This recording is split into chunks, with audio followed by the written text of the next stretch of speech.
Let me tell you this story, hypothetical story, about 4 kids receiving money, $1 million at age 18. Now, how did this happen? Well, Joe Bob, he was a plumber. He just had a kid. He made a smart decision. He got a will. He said, well, if I pass away, I want to make sure the money goes to my child. He didn't have a whole lot of money at that point in time, maybe $50,000, $100,000. But as time went on, his business grew. It became very successful. It was a multi-million-dollar business, and between his business and his investments and his life insurance, when he died, and he died early, he was in a car wreck, he was survived by 4 children, ages 18, 17, 16, and 15.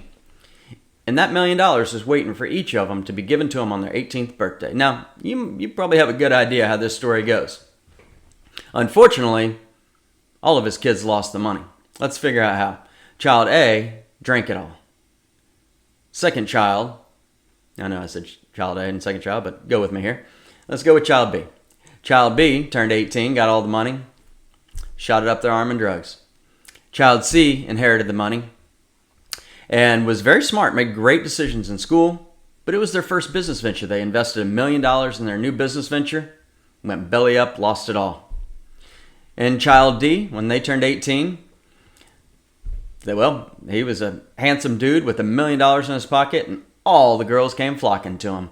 He got married super quick, and that didn't work out. They got divorced, and she ended up taking a large chunk of that $1 million. So none of the kids ended up with anything. All of Dad's hard work went to pot, and that's just because Dad didn't update his will. If he'd have been smart about it, he'd have made a better decision as to what to do with the business when he passed away, and how to distribute the money to the kids over time rather than giving it to them when they're 18 or 21, because that is a huge responsibility and probably a burden to most 18-year-olds, and probably won't help them to make wise decisions to become productive citizens in our society. So when should you get your will updated, your estate plan updated?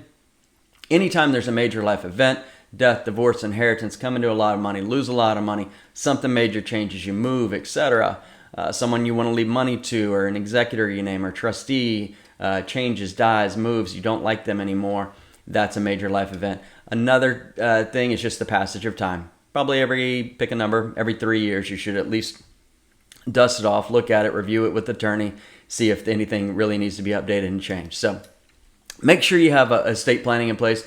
Make sure it says what you need it to say.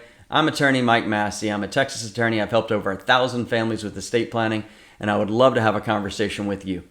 Click below to learn more, or look us up at Mike Massey Law. We'd love to have a conversation. Make today a great day.